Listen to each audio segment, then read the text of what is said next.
آپ مجھے بتائیں کہ میں اپنی ماں اپنی بیوی کو طلاق دوں نہ دوں، یا آپ حضور آپ کی بات میرے باپ والد گرامی نہیں موڑیں گے، آپ ان کو سمجھائیں؟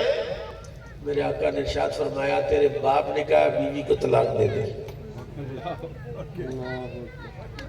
رسول اللہ نے کہا اب آپ جا کے طلاق نہ دلوا دینا کہ بابا تتائی ہو جائے نا، مفتی صاحب مسئلہ دس گئے، حالات کی تناظر بھی ہوتا ہے، تربیت بھی ہوتی ہے، ماحول بھی ہوتا ہے، لیکن صحابہ کرام نے جو رسول اللہ سے تربیت حاصل کی ہے وہ سب سے بڑی تربیت کیا ہے کہ ماں اور باپ اللہ کی رحمت کے دروازے، اللہ کے رزق کے دروازے۔ یہ تو اب رانا صاحب کو پتا ہوگا نا کہ اب کیا حالات ہے، اب کیا کیفیت ہے۔ نہیں تو جس گھر میں ماں ہو بچہ سارا دن پورا زمانہ گھوم کے آئے۔ ابھی مولانا نظام الدین اولیاء کا تذکرہ کیا مولانا رمضان صاحب نے، میں نے حضرت نظام الدین اولیاء محبوب الہی کے بارے میں پڑھا ہے کہ لوگ سارا دن آپ کی بارگاہ میں آتے، حضور میرا فلاں مسئلہ نہیں حل ہوتا، میری فلاں پریشانی ہے، آپ سب لوگوں کی باتیں سنتے، شام کو اپنی ماں کی قبر پر چلے جاتے، پاؤں میں بیٹھ جاتے، مولا جتنے لوگوں نے مجھ سے حاجتیں کہی ہیں میری ماں کا صدقہ ان کی سب کی حاجتیں پوری فرما دے۔ تو میرا رب اس نظام الدین اولیاء محبوب الہی کی بات کو ٹالتا نہیں تھا۔ اور ایک شخص نے رسول اللہ سے کہا یا رسول اللہ میں اپنی ماں کی حد الوسع خدمت کرتا ہوں، کوئی کسر نہیں چھوڑتا، لیکن میری ماں جب گھر آتی ایسی کوئی بات کرتی ہے وکھی پاڑ کلیجہ چیر کے رکھ دیتی ہے، میں تو اس کو کھانے کا، پینے کا، پہننے کا، لباس کا ہر قسم کی سہولت فراہم کرتا ہوں، لیکن میری اماں ایسی جلی اور بری ہوئی بات کرتی ہے کہ کلیجہ چھٹ جاتا ہے۔ میرے کریم آقا نے ارشاد فرمایا، آپ نے فرمایا تیری ماں چھری لے کر تیرے جسم کا کوئی حصہ کاٹ دے، بالفعل وربلی، ٹانگ کا کوئی حصہ گوشت نکال لے، یہاں سے گوشت نکال لے، ماں تیرے جسم کا کوئی حصہ کاٹ لے، گوشت کا ٹکڑا کاٹ لے، پھر بھی تو نے اپنی ماں کے ایک رات کا حق ادا نہیں کیا۔ تو کہتا تیری ماں کی جو بات ہے وہ تجھے ستاتی ہے، یہ بہت دور بات نہیں ہے۔ کل دیدار سنگھ ہے،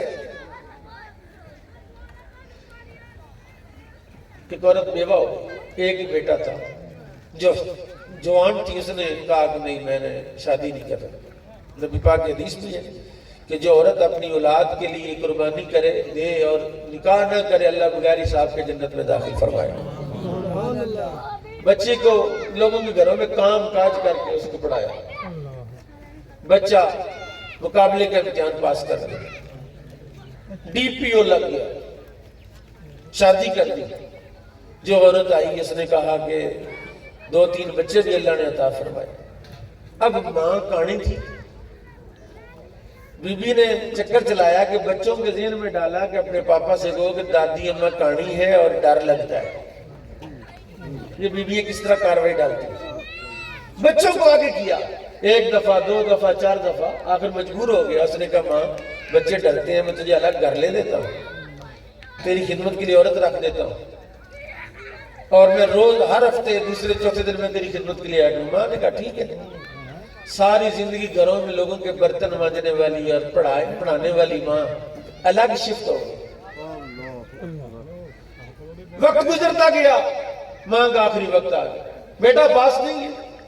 ماں نے کاغذ قلم منگوایا، لکھا کہ بیٹا میں کہانی نہیں تھی، بچپن میں تیری آنکھ ضائع ہو گئی تھی، ڈاکٹر نے کہا بچہ تیرا کانا ہی رہے گا ساری زندگی۔ میں نے کہا نہیں۔ اس نے کہا پھر آنکھ کا بندوبست کر۔ میں نے کہا میں بیوہ غریب کو کون آنکھ دے گا؟ بچہ میں نے اپنی آنکھ تجھے دے دی تھی، کہانی میں نہیں تھی، کانا تو تھا، اور آج تو نے مجھے کہانی ہونے کی وجہ سے گھر سے نکال دیا ہے، لے آؤ یار حوالے رکھ۔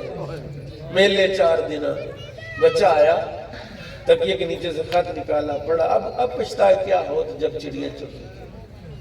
اور ماں سے بڑی کائنات میں کوئی نعمت نہیں، باپ سے بڑی کائنات میں کوئی نعمت نہیں۔ اللہ کی معرفت اور رسول اللہ کے عشق کے بعد اس بڑی نعمت بیوی نہیں ماں ہے، اور وہ ماں گنہگار ہو، بے نمازی ہو، جاہل ہو، کچھ نہیں اس کو آتا، قرآن شریف نہیں آتا، دنیا کے زمانے کے حالات و واقعات نہیں جانتی، لیکن اولاد کے حق میں جب وہ ہاتھ اٹھاتی ہے میرا رب اس کی دعا کو رد نہیں فرماتا۔ وہ جب چوڑی اٹھاتی ہے نا کہ یا اللہ میرا پتر، تو میرا رب پھر اس پتر کو موت کے منہ سے بھی نکالے گا۔ پر یہ میں نہیں کہتا، سیوطی کہتے ہیں بدور سافرہ میں، شرح صدور میں دو کتابیں لکھی ہیں آپ نے حوالے موتا پر، ایک مرنے کے احوال، ایک مرنے کے بعد کے احوال۔ انہوں نے لکھا شرح صدور میں کہ ایک شخص تھا، اس کی آخری وقت آ گیا، ملک الموت نے اس کی روح کو ہاتھ ڈالا، کھینچنے لگا، ادھر سے ماں سے کی نیکی آگے، اس نے اس کا ہاتھ پکڑ لیا ملک الموت، اس نے کہا ہاتھ چھوڑ دے اس کا، اس کی روح چھوڑ دے، اس کی روح قبض نہیں کرنے دوں گا۔ اس نے کہا مجھے اللہ نے حکم دیا ہے اذا جاء اجلهم فلا يؤخر ساعة ولا يستقدمون، جب موت آ جاتی ہے ایک لمحہ نہ آگے ہوتے ہیں۔ اس نے کہا مجھے پتا ہے، میں بھی اللہ کی نیکی ہوں، چھوڑ ہاتھ اس کا، چھوڑ اس کی روح کو، چھوڑ اس کی جان کو۔ جھگڑا ہوا، ماں باپ سے کی ہوئی نیکی جیت گئی، ملک الموت آ گیا۔ اللہ کی بارگاہ میں ملک الموت نے کہا مولا اس کا وقت آ گیا تھا۔ اللہ نے کہا وقت آ گیا تھا لیکن نیکی بڑی قیمتی تھی۔ اور یہ بات شاید آپ جانتے ہیں، ہم نے تو بچپن میں پڑھی ہے، بخاری مسلم کی حدیث ہے، اردو کی کتابوں میں یہ واقعہ لکھا تھا کسی سلیبس والے نے، اللہ اس کو بھلا کرے جس نے ایسی سلیبس میں باتیں لکھتا تھا۔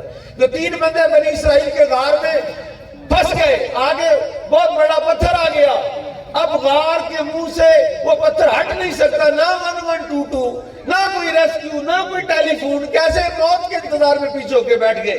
انہوں نے کہا یار سنو بات سنو، کوئی خالص نیکی ہے تو اس کا ذکر کرو۔ المختصر جو میرا مضمون ہے، ایک نے کہا یا اللہ میرے بوڑھے ماں باپ تھے، میں بکریاں چراتا تھا، جب تک میں ماں باپ کو دودھ نہیں پلا لیتا تھا اپنی بیوی بچوں کو نہیں دیتا تھا۔ ایک دن میں لیٹ ہو گیا، ماں بھی سو گئی، باپ بھی سو گیا، بچے بھوکے پیاسے بلک رہے تھے، رو رہے تھے، بیوی کہہ رہی تھی ان کو دودھ دو۔ میں نے کہا نہ، جب تک ماں نہیں پیے گی، جب تک باپ نہیں پیے گا ان کو میں نہیں دوں گی، میں نے نہیں دینا ان کو دودھ۔ چنانچہ اس نے دودھ نہیں دیا، کہہ رہا سحری کا وقت ہوا، ماں اٹھی، میں نے ماں کو پیالہ پیش کیا، دودھ کا پیالہ، ماں نے پیا۔ پتر کیا بات؟ کہا ماں تیری انتظار میں تھا، تو پیے گی تو بچوں کو دوں گا۔ مولا اگر یہ نیکی میری تجھے قبول ہے تو پتھر ہٹا دے۔ ماں باپ سے کی ہوئی نیکی اتنی طاقتور ہے کہ وہ اتنا بھاری بھرکم پتھر جو 3 بندے نہیں ہٹا سکے، اس نیکی کا واسطہ ڈالا تو پتھر ہٹ گیا۔ جب ان کا پتھر ہٹ سکتا ہے، وہ تو بنی اسرائیل تھے، تو امام الانبیاء کا بے امتی ہے، تو اگر ماں سے نیکی کرے گا تو بتا تیرے کتنے پتھر اللہ دور کرے گا۔ وقت تھوڑا ہے لیکن میرا دل چاہتا ہے میں ایک بات آپ کو بتاؤں، چونکہ دیہاتی ماحول ہے، پتہ ہونا چاہیے۔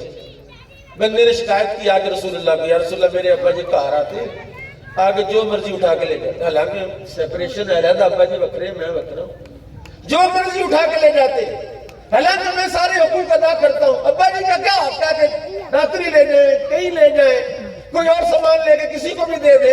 میرے ابا جی کو سمجھائیں، کائنات کے والی نے، رب کے حبیب نے ایک ایسا قیامت تک کے لیے ایک ایسا جملہ ارشاد فرمایا جس کی نظیر کائنات میں کوئی نہیں دے سکتا۔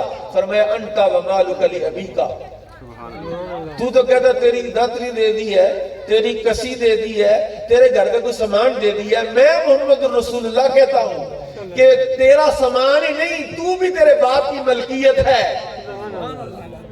تو بھی باپ کا ہے اور تیرا مال بھی باپ کا ہے۔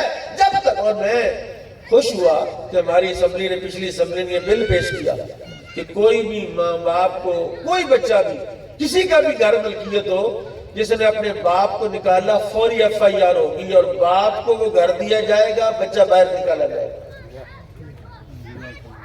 اور یہ کائنات کا دستور صرف ایمان والوں کے لیے نہیں، تو اولڈ ہاؤس ہے، ماں باپ تو وہاں یتیم خانوں میں ہے، یہ مسلمان خوش نصیب ہیں، اور وہ گھر بڑے ہی بد نصیب ہیں، وہ بچے بڑے ہی بد نصیب ہیں جن کے ماں باپ کا دل زخمی ہے اولاد کی زبان سے۔